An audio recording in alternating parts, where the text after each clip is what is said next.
Okay, so we are working on long vowels now in our phonics, and it's a lot trickier than the words we were doing before. So I've given you a little helper thing here. So you might want to print these off if you don't need all this stuff. So just be careful which pages you pick when you're printing. But short A, if you maybe need help with that, you can print that. But long A is when A says its name. So vowels are the letters that can say their name. So if we look in here in our phonics slides, the red letters are the vowels. So vowels can say two things. So A can say ah, but it can also say its own name, which is A. E can say eh, but it can also say its own name, which is E. I can say eh, but it can also say its own name, I.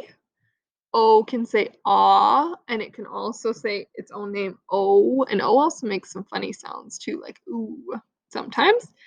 U is another kind of tricky one. It says ah, or it can say, it doesn't really say you, it kind of says ooh, more so. So these posters can help you remember that. So long A, if like in the word cake, sometimes when A is saying its name, there's a silent E at the end of the word, and sometimes E's at the end of the word are silent. We don't hear them. His only job is that he's kind of reaching over top of the K to hold the A's hand and make him brave so he could say his own name. So that's how I like to remember it. Sometimes when we see an A, there's an I beside, or ain. Hey, A-Y says A if it's at the end of a word.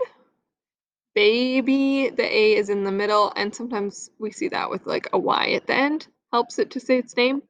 If there's a consonant in between. And 8, this is just kind of an unusual one, but E and I can make that A sound sometimes too. So there's one of these for all of the vowels, and it's going to give you some clues of how that sound could be made, okay? So let's go back here. And if you're looking at this, so you might be able to sound out these kind of words by yourself, and that's great.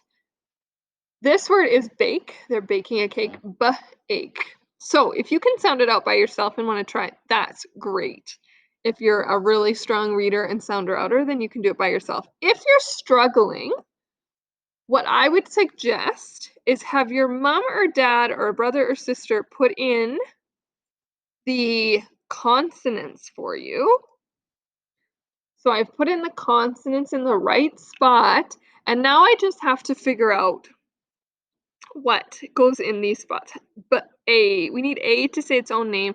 So if I look back at my poster, I'm going to try to figure out which of these is the way that A is saying its name. I probably could have zoomed out on this a bit. And since I'm seeing the same thing where there's consonants here and then 2 spots for vowels on bake, I'm going to guess that it's probably that way of saying A with a silent E at the end. Then you can check your work. Yes, we got it right. So that's what I'd recommend if you're struggling. Again, for wheel,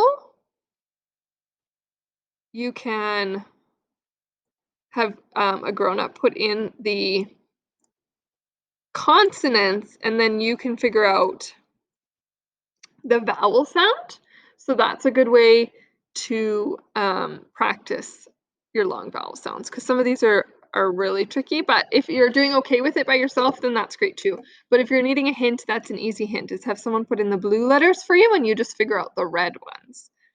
Okay, so that is your new phonics, so good luck with that. And if you're having trouble, just for parents, a note, if you're having trouble or you're finding, if you need other tips for how to help your kids with some of these literacy activities, if they're struggling, just feel free to reach out to me. I'm always happy to help troubleshoot with you and find ways to make it more accessible for your child, because it's a little bit different for everybody.